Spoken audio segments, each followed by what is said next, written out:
자, 오늘 바른정당 통합파 의원 9명이 집단 탈당했습니다. 바른정당은 지난 1월 창당 이후 2번의 집단 탈당을 겪게 됐는데요.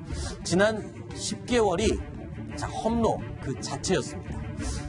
자, 이번 순서부터 같이 함께할 양재열 변호사님 그리고 김태현 변호사님도 나왔습니다. 자, 일단 이 얘기부터 좀 나눠보도록 할까요? 양재열 변호사님, 진짜 2번의 탈당을 겪었습니다. 네, 그렇습니다.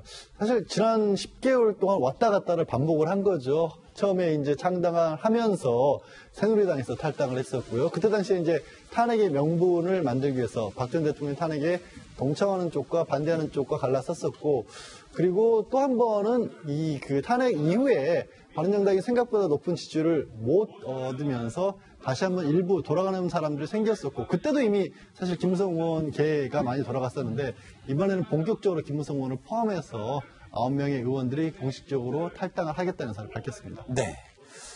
자, 바른정당의 상황 저희가 영상으로 꾸며봤는데요. 영상을 보시면 좀 쉽게 이해가 되실 것 같습니다. 여기까지가 끝인가 보. 이제 나는 돌아서겠어. 멋진 노력으로 인연을 거슬러 괴롭히지는 않겠어.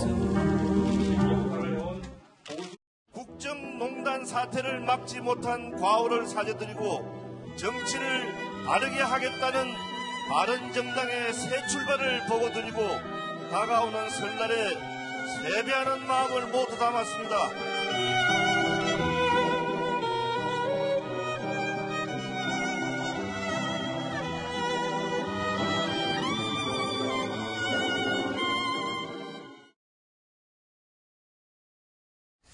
자, 영상으로 저희가 좀 꾸며봤는데요.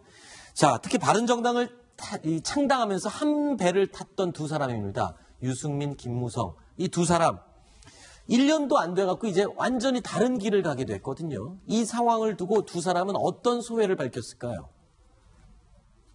오늘 저희들이 이러한 결정에 대해서 많은 비판이 있을 것으로 저희들 생각을 하고, 그 모든 비난을 다 감수하더라도 현 시점에서는 보수가 통합해서 문재인 정부의 폭주를 막아야 된다는 가치가 더 우선이라고 생각했기 때문에, 같이 작년에 탈당을 할 때 저는 이제 새누리당에 남아서 끝까지 개혁을 해보려고 했던 사람이고, 지금 탈당하신 분들이 이제 제일 먼저 탈당을 하신 분들이죠. 작년에 끝까지 우리가 추구하는 그 어떤 개혁 보수의 길, 그 초심을 끝까지 갖지 못해서 대단히 안타깝고 또 서운하게 생각합니다.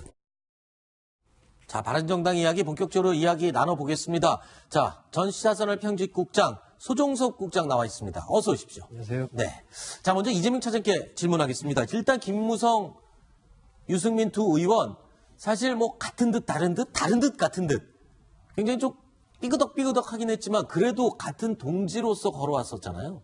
그렇습니다. 이제 출발점은 좀 달랐지만요. 네. 김무성 의원 같은 경우는 이제 YS계였죠. 상도동계로 시작을 해서 사실 정치를 굉장히 30년 넘게 했죠. 굉장히 오랫동안 하면서 이제 이회창 대표 시절에 이제 중요한 비서실장 등 역할을 맡았었고요. 당시에 이제 유승민 의원은 이회창 대표가 있을 때, 후보가 있을 때 이제 여의도, 그러니까 당 싱크탱크인 여의도 연구소장을 맡아서 어떻게 보면 처음부터 출발은 달랐던 것 같습니다. 유승민 의원은 어떻게 보면 한 책사로서 그렇게 활동을 했던 거고, 김무성 의원 같은 경우는 실질적으로 옆에서 이제 보조하는 그런 역할을 해왔던 겁니다. 그러다가 이제 박근혜 대통령 때 둘이 또 같이 이제 2007년 대선에서 굉장히 손발을 맞췄었고요. 그때 김무성 의원은 이제 좌장 역할을 했었고, 또 유승민 의원은 당시에 이제 메시지를 총괄할 정도로 굉장히 그 캠프에서 중요한 양대 축이었죠. 네. 그렇게 활동을 했지만 결국은 이제 박근혜 대통령과 관계에서 둘 다 탈박을 했었죠. 그렇게 보면 거기까지 이제 같은 길을 걸었다 이렇게 볼 수도 있을 것 같습니다. 네. 하지만 이제 이건 꼭 얘기해야 될 것 같습니다. 바른정당을 창당할 당시부터 두 사람 생각은 좀 많이 달랐다. 저는 그렇죠. 이렇게 보입니다.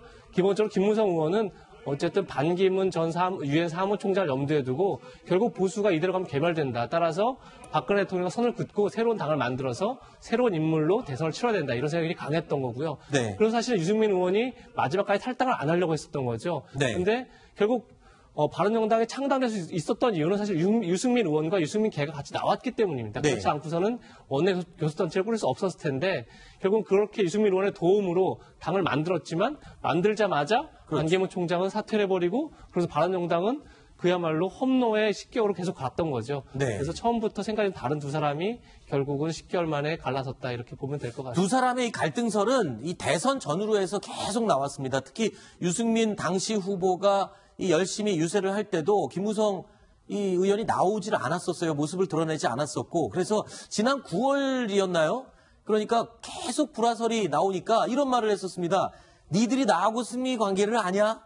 우리 둘 사이에는 마음에 흐르는 강이 있다까지 얘기를 했었습니다. 그리고 9월 달에 이 입맞춤까지 하는 사진이 공개가 되면서 굉장히 그러면 둘 사이가 굉장히 친하구나, 가깝구나 했었는데 결국엔 불화설이 입증이 된 거네요. 그러니까 저게 지난 이제 3월 달에 이제 유승민 대선 후보가 바른정당에서 확정되고 나서 네. 김무성 의원이 이제 기자들과 만찬 자리에서 저런 얘기를 한 건데 네. 그동안에도 뭐 여러 가지 아까 말씀하신 대로 선거운동 과정에서도 뭐 김무성 공동 선대위원장을 맡았음에도 적극적으로 선거운동에 나서지 않았고 이런 등등 때문에 계속해서 이제 불화설이 있어 왔는데 지난 9월 10일이었죠. 그날 이제 저녁 때 바른정당 의원들 만찬장에서 갑자기 이른바 입맞춤, 뽀뽀를 하면서 뭐 관계가 좀 다시 급진전 뭐 좋아지는 거 아니냐 이런 관측도 나왔는데 그것이 오히려 더 깊은 두 사람 사이에 강이 놓여져 있구나라는 것을 보여준 네. 하나의 그런 사례가 아닌가 싶고요. 보면 두 사람의 좀 그게 달라요. 그러니까 김무성 의원 같은 경우는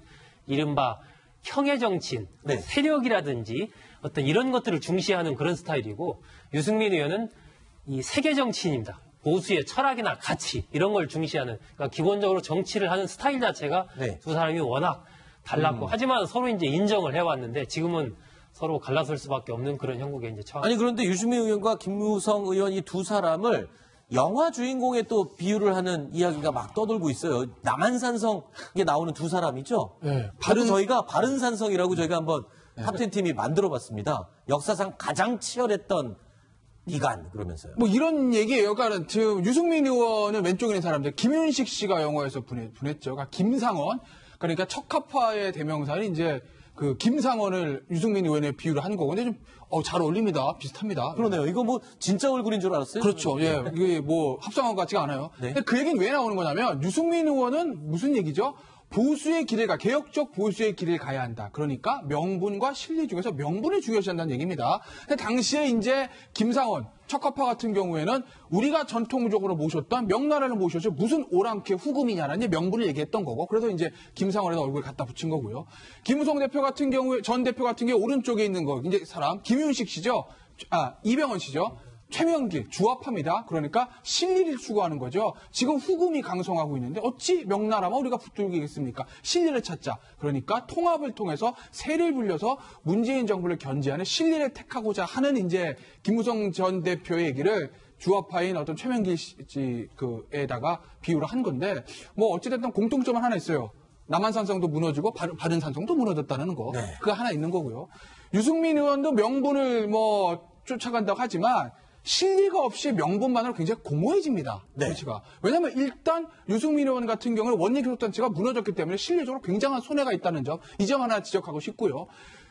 김무성 전 대표도 마찬가지입니다. 본인이 실리를 택해서 수혜 정치를 하기 위해서 자유한국당으로 들어간다고 했지만 과연 이것이 자유한국당의 어떤 지지도를 높이는데 얼마나 도움이 될 것인가. 과연 명분 없이 실리만 쫓아가는 것들이 유권자로부터 어느 정도 표를 받을 수 있을 것인가 생각을 해보면 양쪽 다 놓친 것은 너무나 많은 결정이었다고 봅니다. 자, 김무성 의원을 비롯한 이 바른정당 의원들 일단 탈당을 결정했습니다. 그럼 이제 자유한국당으로 들어가야 되는데 자유한국당에서는 받아두지 말자는 이야기가 나온다고요? 들어보시죠. 출당을 추진한다면 지난 총선 당시 당대표를 맡아 당에 혼란을 몰아넣고 큰 해를 끼친 김무성 의원도 받아들여서는 안 될 것입니다. 여기에 대해서 저는 분명히 말씀드립니다. 사실이 아닙니다. 사실이 아닌 것을 그 말을 해결한 뒤에 어떤 족배가 무슨 자격이 있어요? 무슨 자격이? 자, 그러니까 친박 서청원, 최경환 의원을 출당시키면 김무성 의원을 받아들여서는 안 된다. 이런 주장이잖아요. 방금 전에 화면부터 약간 설명이 필요할 것 같습니다. 네. 사실은 이제 강효상 대변인이죠. 대변인이 당시에 이제 박근혜 대통령 출당을, 전 대통령 출당을 결심했을 때 이건 홍 대표의 권한이다. 이런 그렇죠. 브리핑을 했습니다. 그걸 가지고 최고위원들이 문제 삼은 것인데 굉장히 이례적인 건 최고위원회에서는 최고위원들은 발언을 합니다. 그러니까 네. 사실은 대변인은 이제 결국 다 끝나고 나면 브리핑한 역할을 했던 거죠. 그래서 그렇죠. 참석자에 불과한데 결국은 지금 현재 당이 굉장히 극심한 내용을 겪고 있다는 상징적인 모습이다. 이런 생각을 일단 하나 그러니까 말씀드립니다. 최고위원이 아닌 사람이 발언을 할 수가 없는 자리인데 지금 그렇죠. 대변인은 강효상 의원이 발언을 했군요. 한 적이 사실 없죠. 네. 할 이유도 없고요. 그런데 이제 굉장히 그 정도로 지금 감정으로 깊다 이렇게 보면 될 것 같고요. 지금 아까 김태훈 최고위원이 얘기한 것처럼 사실 지금 이 공천 이제 그 탄핵 과정하고 지금까지 이제 보수 괴멸로 가는 과정 속에서 가장 중요했던 건 어떻게 보면 지난해 총선입니다. 네. 거기서부터 모든 문제가 발단됐다고 볼 수 있는데 이 친박과 그리고 이제 비박 사이에 보는 관점이 완전 다릅니다. 네. 친박들은 그야말로 김무성 대표의 옥새파동, 그러니까 공천에 분란을 일으켰던 게 결국 총선에서 지는 결정의 이유였다 이렇게 주장을 하고 있는 거고 반대로 김무성 대표 쪽, 그러니까 비박 쪽에서는 결국 친박이 무리한 친박고자 하는 게 진박 논란이 있지 않았습니까? 네. 그런 것 때문에 결국은 민심이 돌아선 거다 이렇게 주장하기 때문에 서로 보는 관점이 많이 다르니까 결국 앞으로 복당 과정에서도 결국 계속 그 원인 문제를, 그러니까 이게 사실 복당을 통해서 미래로 가야 되는데 다시 도대체 총선 패배의 원인이 어디냐 자꾸 과거를 회귀하는 네. 그렇게 지금 한국당에 갈 수밖에 없는 그런 구조다 이런 생각이 듭니다. 자, 바른정당 탈당한 김무성 의원과 이 동료 의원들 이 결국에 자유한국당으로 가면은 가지방석 내지는 미운 오리 새끼가 되는 게 아닌가 그런 생각이 드는데요. 당분간은 그럴 수도 있는데 지금 이제 지난번에 13명이 이제 탈당을 했지 않습니까? 네. 바른정당에서 자유한국당으로 다시 복당을 했고 이번에 9명이 복당을 했고 그러니까 이 22명은 기본적으로 김무성 이른바 자유한국당 내의 김무성 의원과 좀 가까운 사람들이라고 봐야 되거든요. 그리고 지금 홍준표 대표 체제 하에서 그 홍문표 사무총장이라든지 또 박성중 홍보위원장 등등 요직에 이른바 김무성 의원과 가까운 의원들이 포진을 하고 있습니다. 그러니까 결국 홍준표, 김무성 양자 연합이 이루어질 것이고 그 속에서 이른바 이제 친박계의 최경환, 서청원 의원 등등을 이제 제명 처분하기 위한 과정에서 이제 친박과 그리고 홍준표, 김무성 연합군 간에 네. 치열한 어떤 전투가 앞으로 벌여지겠죠. 아마 단일한 어떤 세력군으로 봤을 때는 김무성 의원을 중심으로 한 이 22명의 의원도 만만치는 않을 겁니다. 그러니까 네. 당분간은 뭐 숨죽여 있을 텐데 그 부분이 또 시간이 지나면서 일정한 역할을 할 가능성이 있습니다. 네, 알겠습니다. 5가지 이야기 살펴봤습니다. 6번째 이야기 준비가 되어 있네요. 확인해 보시죠.